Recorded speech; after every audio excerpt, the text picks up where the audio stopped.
Hi friends, welcome to my channel. కుంభమేళాలో bomb పేలడంతో మీనన్ వచ్చాడని పసిగట్టేస్తుంది జేడీ.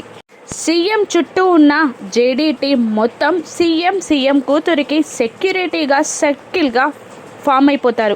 నాకు భయంగా ఉంది డాడ్ అని ప్రియా అంటూ ఉండగా, ఏం కదమ్మా అని అంటూ ఉంటాడు సీఎం. ఇక జేడీ అక్కడికి వచ్చి, మీ పైన అటాక్ చేయడానికే మీనన్ వచ్చాడు సార్, పదండి మిమ్మల్ని ఇక్కడి నుంచి గెస్ట్ హౌస్కి సెక్యూరిటీతో పంపించేస్తాను అని జేడీ అంటూ ఉండగా, లేదు బాంబ్ పేలింది, పాపం అమాయకులు చనిపోతున్నారు, వాళ్ళ గుచ్చి చూడండి అని సీఎం అంటూ ఉండగా, సార్ వాళ్ళని కాపాడడానికి వేరే టీంని మేమిప్పటికీ రమ్మని చెప్పాను సార్, తొందరలో ఆ టీం కూడా వచ్చేస్తుంది, మిమ్మల్ని ఫస్ట్ ఇక్కడ నుంచి పంపించేయడం నా బాధ్యత సార్, ప్లీజ్ కోఆపరేట్ మీ అని జేడీ అనగానే, అలాగే అంటాడు సీఎం. ఇక సెక్యూరిటీ సాయంతో సీఎం కూతుర్ని అక్కడ నుండి కార్లలో ఎక్కించి గెస్ట్ హౌస్కి పంపించేస్తారు. ఈవినింగ్ మేము వచ్చి మిమ్మల్ని మాట్లాడతాను సార్, అక్కడ గెస్ట్ హౌస్ దగ్గర సెక్యూరిటీ చాలా టైట్గా ఉంటుంది అని అంటూ ఉంటుంది జేడీ. అలాగే అని అక్కడ నుండి వెళ్ళిపోతారు సీఎం.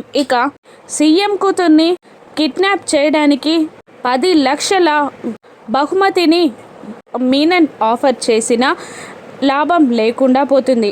ఇక మీనన్ ఇక్కడే ఉన్నాడు జేడీ, పట్టుకుందాం పదా అని కేడి అంటుండగా, లేదు బ్యాకప్ ప్లాన్ లేకుండా మీనన్ ఇక్కడికి రాడు, ఒక్క బాంబే పెట్టడానికి వాడు తెలివి తక్కువ వాడు కాదు, ఇంకా ఎన్ని బాంబులున్నాయో అని జేడీ అంటుంటుంది. ఇప్పుడేం చేద్దాం అని కేడి అడుగుతుండగా, బాంబ్ స్క్వాడ్ని పిలిపించు, ఉన్న బాంబులన్నీ డిస్ప్యూట్ చేయాలి, అంతేకాదు వాళ్ళు వచ్చేలోపు మనం ఇక్కడి నుండి జనాలని అందరినీ పంపించేయాలి అని జేడీ అనగానే, అలాగే అంటాడు కేడి. ఇక వాళ్ళ అన్న పనిని మొదలు పెట్టగానే అప్పుడే కౌశికి కీర్తి అని అరుచుకుంటూ ఎదురుపడుతుంది. ఇంకొక విషయం, కీర్తి కనిపించట్లేదు, కౌశికి వదిన వెతుకుతుంది అని జేడీ అంటూ ఉంటాడు. మనం కీర్తిని వెతుకుతూ ఇక్కడున్న వాళ్ళందరినీ పంపించేద్దాం, బాంబ్ స్క్వాడ్ వచ్చి బాంబ్ని రిమూవ్ చేస్తారు అని జేడీ అనగానే, అలాగే పరిగెత్తుకుంటూ వెళ్తూ ఉంటాడు. ఇక రమ్యతో ఇలా చెప్తూ ఉంటుంది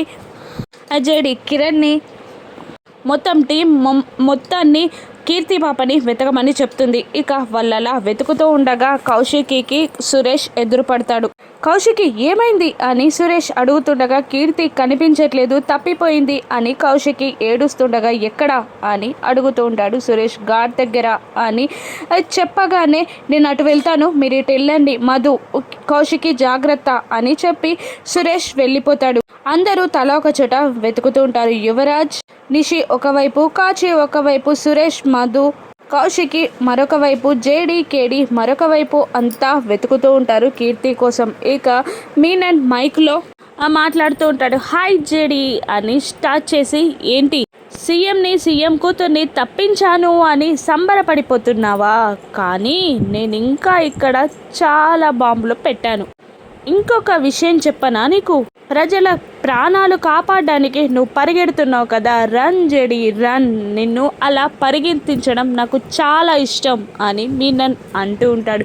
నీకు ఇంకొక విషయం చెప్పనా, ఇక్కడున్న బాంబుల గురించి నేను ఒక విశేషం చెప్పాలి అనుకుంటున్నాను, రన్ రన్ అని అంటూ ఉండగా జేడీ కేడి పరిగెడుతూ ఉంటారు. ఇక మళ్ళీ మీనన్ మైక్లో ఇలా అనౌన్స్ చేస్తాడు. ఇప్పుడే చూశాను, ఒక బాంబ్ పక్కకి ఒక చిన్న పాప ఉంది, ఆ పాప ఎవరో తెలుసా, నువ్వు ఫస్ట్ టైం కాపాడిన పాప, మన ఇద్దరికి పరిచయం ఏర్పడడానికి కారణమైన పాప, ఇప్పుడు ఆ పాప చావుతో కథ మరొక మలుపు తిరగనుంది అని మీనన్ అంటూ ఉండగా, కౌశికి జేడీకి కీర్తి గుర్తొస్తుంది.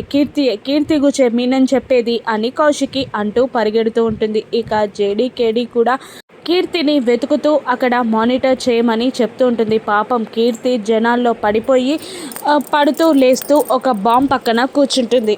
మీనన్, నీకు ఇంకొక షాకింగ్ న్యూస్ జేడీ, ఇంకొక 1 మినిట్ మాత్రమే ఉంది అని అంటూ జేడీని టెన్షన్ పెడుతూ ఉండగా, ఇక కీర్తికి సురేష్కి జేడీ కేడీలకి కీర్తి వెనకాలన్న బాంబ్ కూడా కనిపించేస్తుంది. ఇక కీర్తి అని కౌశికి ఎదురు వెళ్ళబోతూ ఉండగా యువరాజ్, మధు, నిషిక ఆపేస్తూ ఉంటారు. అయినా వినకుండా కౌశికి పరిగెడుతోంది. ఇక జేడి నేను వెళ్తాను నువ్వు ఇక్కడే ఉండు అని కేడితో చెప్తుండగా, లేదు జేడి నేనే వెళ్తాను నువ్వుండు అని కేడి అంటుండగా, లేదు నేనే వెళ్తాను నువ్వు బాంబ్ స్క్వాడ్లతో ఆ బాంబులన్నీ రిమూవ్ చేసేయి అని అంటూ ఉంటుంది జేడి. వెనకాల నుండి సురేష్ కూడా పరుగున వస్తూ ఉంటాడు. 5 4 3 అని మీనన్ కౌంట్ చేస్తూ ఉండగా పరుగున వెళ్ళి జేడి కీర్తి పాపని లాగి దూరాన పరిగెత్తుకుంటూ వెళ్ళి కీర్తి పాపకి ఏ గాయం తగలకుండా అడ్డుగా నిలబడుతుంది. అప్పుడే కౌంటింగ్ అయిపోవడంతో బాంబ్ పేలుతుంది. కీర్తి పాప సేవ్ అయినందుకు టెన్షన్ తప్పిన మరుక్షణంలో బాంబ్ పక్కనే పేలడంతో అందరూ కంగారు పడి చూస్తారు. అక్కడ సురేష్ ఉన్న చోట బాంబ్ పేలుతుంది. ఇక రక్తపు మడుగులో పడిపోతాడు సురేష్ ఒంటి నిండా గాయాలే, రక్తపు మడుగులో పడిపోతారు. సురేష్ అని అంటూ కౌశికి దగ్గరికి వెళ్తుంది. ఇక సురేష్ని అంబులెన్స్లో హాస్పిటల్కి తీసుకెళ్తారు. సురేష్కి ట్రీట్మెంట్ జరుగుతూ ఉండగా కౌశికి ఏడుస్తూ అటు ఇటు తిరుగుతూ ఉంటుంది. ఇక కీర్తి పాప ఏడుస్తూ సారీ చెప్తూ ఉంటుంది. నా వల్లే, నేనే నాన్నతో మాట్లాడడానికి అటుగా వెళ్ళాను, నేను వెళ్ళకపోతే ఇదంతా జరిగేది కాదు అని కీర్తి ఏడుస్తుండగా, అటువంటిదేం లేదు తల్లి అని ఓదారుస్తూ ఉంటుంది కౌశికి. ఇక మరోవైపు జేడీ కేడి అక్కడే సెక్యూరిటీగా గార్డ్ దగ్గరే ఉంటారు. ఇద్దరు టీ తీసుకుంటూ ఉంటారు.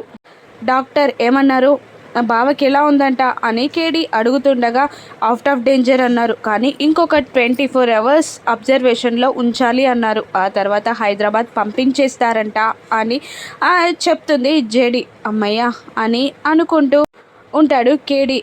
ఒక్కసారి ఫోన్ చేసి మాట్లాడదాం, పాపం వదిన ఒక్కతే ఉంది, టెన్షన్గా ఫీల్ అవుతుందేమో అని జేడి అంటుంటుంది. మరోవైపు కీర్తికి ధైర్యం చెప్తూ ఉంటుంది కౌశికి. రేపటితో మన డాడీని మనం తీసుకొని వెళ్ళిపోదాం అని అంటూ ఉంటుంది కౌశికి. అప్పుడే జగదాత్రి నుండి కౌశికి కాల్ వస్తుంది. ఎలా ఉన్నారన్నయ్య అని అడుగుతుండగా అవుట్ ఆఫ్ డేంజర్ అన్నారు, రేపు హైదరాబాద్ తీసుకొని వెళ్ళిపోతాను అని కౌశికి చెప్తూ ఉంటుంది. ధైర్యంగా ఉండండి వదిన అని జగదాత్రి అంటుంటుంది. అలాగే అంటుంది కౌశికి. ఇక మీరు ఆఫ్టర్నూన్ నుంచి ఏం తినలేదని నాకు తెలుసు, మీకోసం కాకపోయినా మీ కడుపులో ఉన్న బిడ్డ కోసమైనా కీర్తి మధుల కోసమైనా కాస్త తినండి అని జగదాత్రి చెప్పగానే, అలాగే తింటాను అని కౌశికి అంటుంది. ఇక కాల్ కట్ చేశాక ఎలా ఉందంట అక్క అని కేదార్ అడుగుతూ ఫోన్లోనే మాట్లాడేస్తూ ఉంటాడు. ఇక పర్లేదు ఇప్పుడు కాస్త బెటర్గానే ఉంది వదిన అని జేడి ఆన్సర్ ఇస్తూ ఉంటుంది.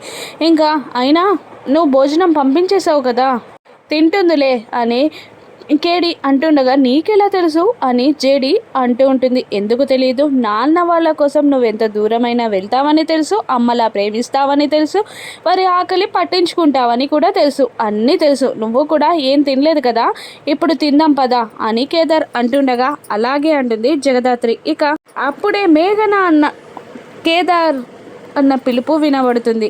అమ్మో, నీ కోసం ప్రతి క్షణాన్ని నేను స్పెషల్గా డిజైన్ చేయాలి అనుకుంటే నా సంకల్పాన్ని చెడగొట్టే మేఘన సంకల్పం గెలుస్తుంది అని అంటుంటాడు కేదార్. చిన్నగా నవ్వేస్తుంది జగదాత్రి. అప్పుడే కౌశికి వాళ్ళ దగ్గరికి ఒక క్యారియర్ వస్తుంది.